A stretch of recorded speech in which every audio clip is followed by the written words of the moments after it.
Good morning, everyone. I'm going to go ahead and call this meeting of the Land Use and Transportation Committee meeting to order. We have a full house. And our first item on the agenda this morning is our consent agenda, 2A and 2B. This is the minutes from the Land Use and Transportation Committee meeting of March 4th and our bills and transfers. So I have a motion to approve the consent agenda. Motion by member Abel, second by member Fagan.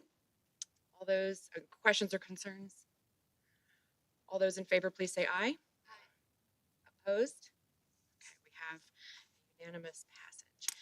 Number 3 is appearances by members of the public and county employees. Do we have anyone? We've had no requests. Okay, great. So departmental matters for A1. This is Jerry Stokes. And our first item is for A1A, request approval of resolution for the March 19th, 2025 material letting. Do I have a motion to put this on the floor? Motion by member Reeves, second by member Abel. The floor is yours. Thank you. So this is our annual oil and chip letting that we do every year and this is the townships use their MFT to basically re-seal coat their roads. Probably, I'm not exactly sure how many miles, but each township does a different amount of miles, and they probably try to rotate the miles between like every 5 to 6 years. They try to hit their miles, and some of them might hit more of their heavily trafficked roads, a little bit more than that. And so Bennett's construction up to Tuscola was the low bidder. They've done a lot of the work in years past. They're doing a lot of the wind farm work around here, and so they do good work. And so they took all 3 sections. We split it out between the county has their own section, and then we split out north of Route 9 and south of Route 9. It's kind of how we divide it up, and then each township's divided up accordingly on their dollars and mileage, and they all use different types of oil, different types of aggregate, and that type of stuff. So we go through that in the bidding process and iron all that out. So I imagine they'll probably get started, maybe middle of May. I think on the Sapphire Sky Wind Farm, and they'll incorporate some of this type of work as they go along here. So it'll be all summer that they'll be working. Anyone have any questions on this item?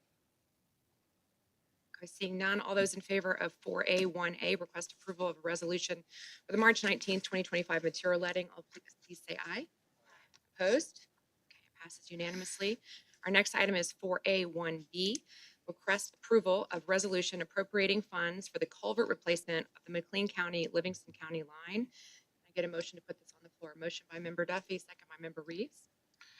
So this is a joint culvert that the Yates Township Road Commissioner brought to us, and it's kind of a little. So most of the time on our joint culvert projects, they're 50-50 split between the township and the county, depending on as long as they qualify for on their EAV and the taxes. So there's a kind of, I don't know if it's an odd statute, but there's a statute that when the culvert falls on the county line, then everything is based on equalized assessed valuation of each particular county. So this is on the Livingston County line, and so that has to be based on a square footage. The drainage area has to be over 25 square feet, and so this one just barely qualified. I think we were around like 30 square feet. We're looking to because we're going to put 3 42-inch culverts into this one location. So adding the areas up for all those 3 pipe gets us over the 25 square foot drainage opening. So I reached out to Livingston County, told them what was going on, and so they agreed. I think they were taking it through their committee and board this month as well. And so we've done. This doesn't happen very often, but it does happen from time to time. I think we did one with Livingston County about I don't know, 12 years ago maybe, and it was a big like 84-inch culvert that we did at that time. And so this one isn't too bad. We've already designed it, and we'll do the installation, and then once all that's done, we will bill Livingston County for their 16.75% of the project to do. But this does happen from time to time. I want to say like 5 or 6 years ago, we had a whole bridge project that we did on the Tazewell County line. So just kind of comes up every so often. So this is one of those cases that we're working together to do that. Anyone have any questions about this Okay, seeing none, all those in favor of 4A, 1B, request approval of resolution appropriating funds for the culvert replacement on the McLean County, Livingston County line, please say aye. Opposed? Okay, that passes unanimously.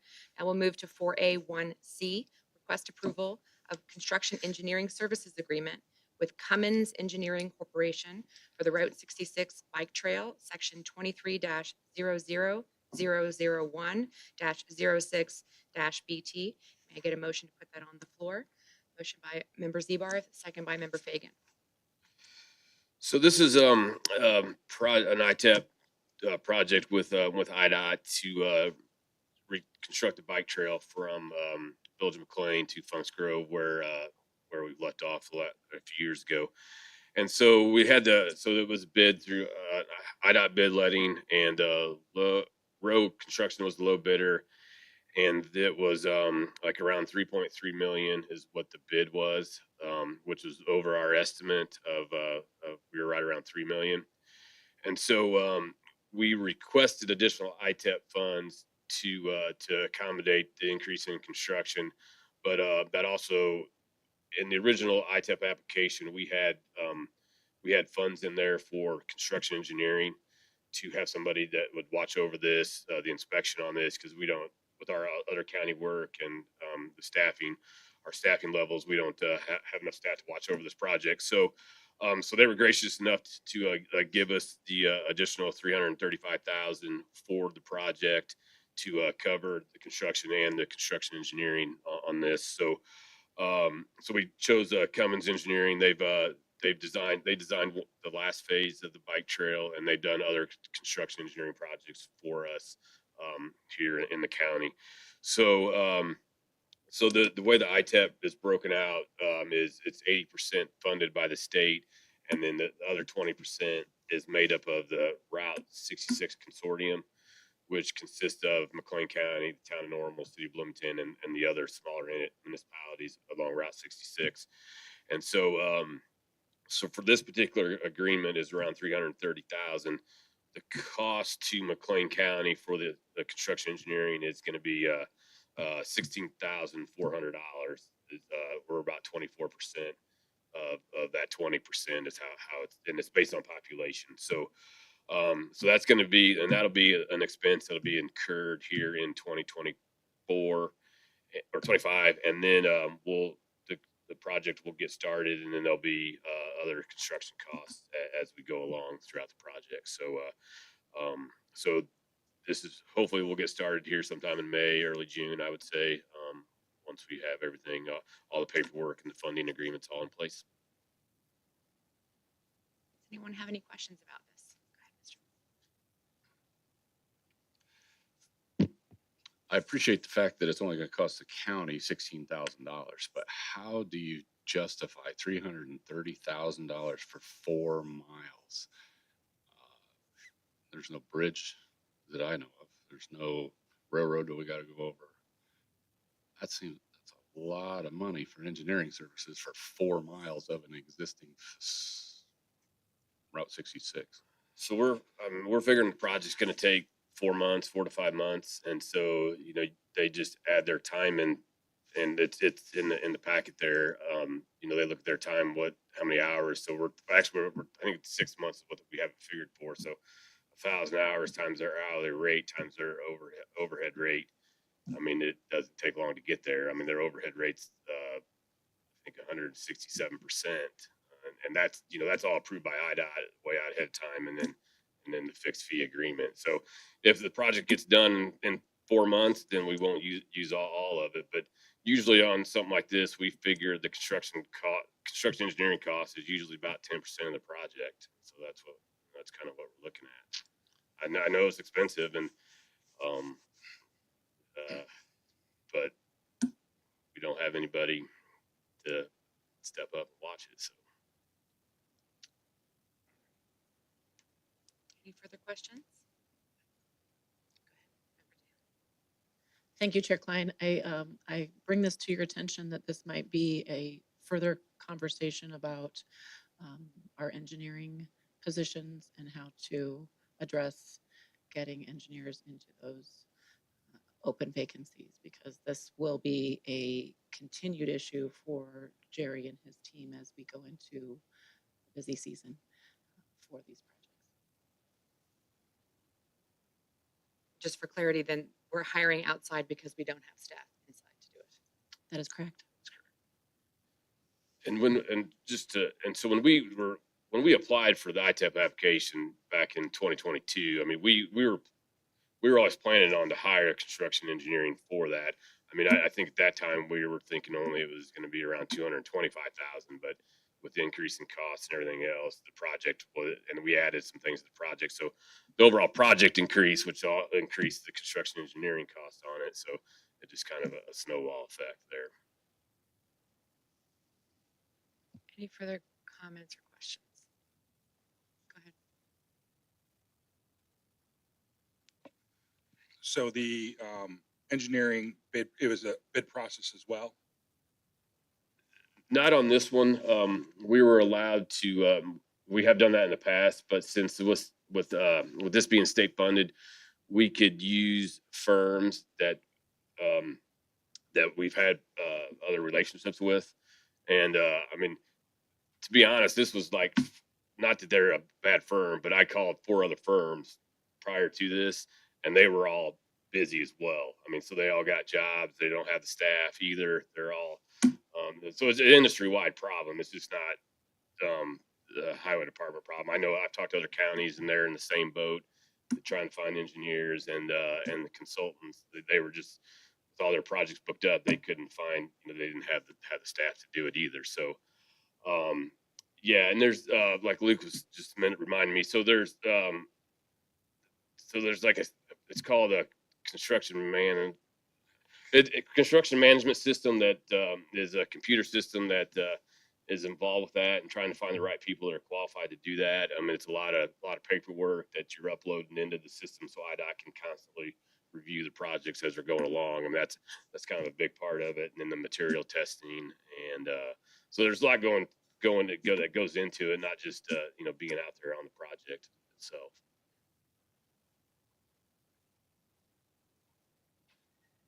So do they have they're going to do the material testing that's included in this bid, or is that a third party that they just take the samples and it goes off to a third party? It depends. So they're going to do all the concrete testing on site, and then we will pick up the cylinders and we'll test them in our lab, in our concrete lab, and we'll take care of doing all that. There's then there's hot mix testing that's involved with that, and we have the capability to do that. If we have the staff available to do that when they are paving, we will try to do that. But I've also, since we are short staffed, I've also contacted a material testing firm here in town to help us with that testing as we go throughout the summer on our bigger paving projects, to keep that work going. And so we may use them on this particular project as well.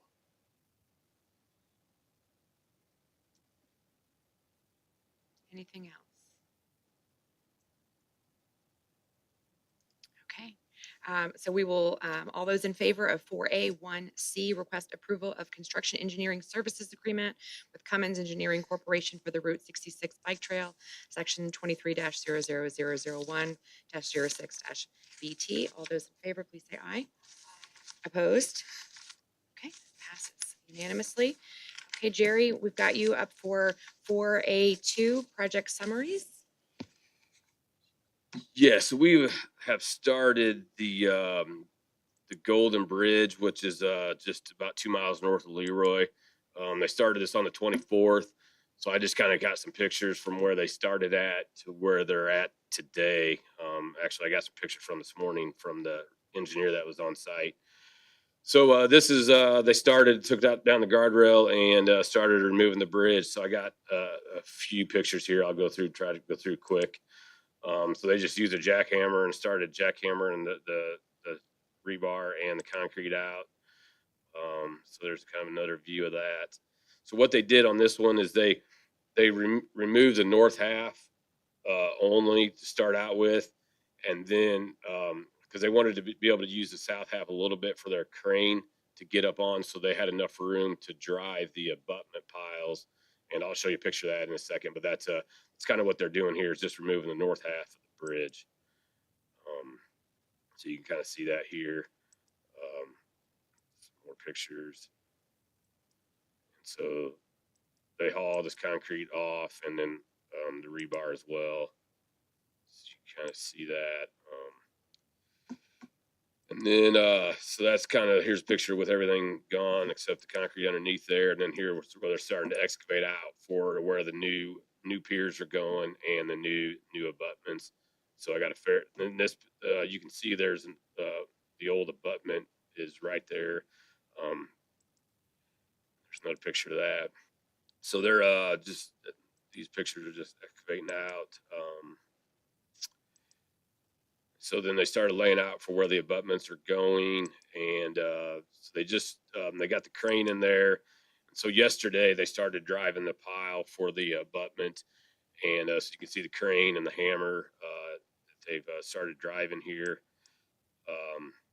So these piles are around 50 foot long, and so we mark every 2 foot and then count how many blows that it takes to get to drive the pile on the ground. And keep track of that to make sure it hits the proper depth. And then so you kind of can see the ones driven there on the left side, and then they're driving the one here on the right. And then here's pictures from this morning with the 5 abutment piles in, and they'll cut those off to the proper length that we need them. And there's kind of another picture, and so they're gonna do the 5 pier pile then on the north side, and then start demoing the south side of the bridge and getting that all ready to go. And then probably the end of next week they'll dry the pile for the south side of the bridge. So we're moving along on that. I think they started on the 24th, so they got the crane in there, so that's good. So once we get the pile driven, that's always a big step forward. Any questions on that project? Anyone have any questions for Jerry about this or anything else? Okay, seeing none, I think you're all done. Thanks. Thank you so much. All right, Phil, we'll move to you. It's Department of Matters for A, B. We don't have any items for action, but you do have some permit summaries to share with us.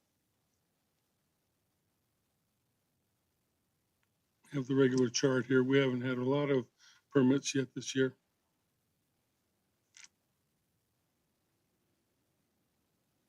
Anyone have any questions for Phil about anything in the chart provided? Okay, that was easy.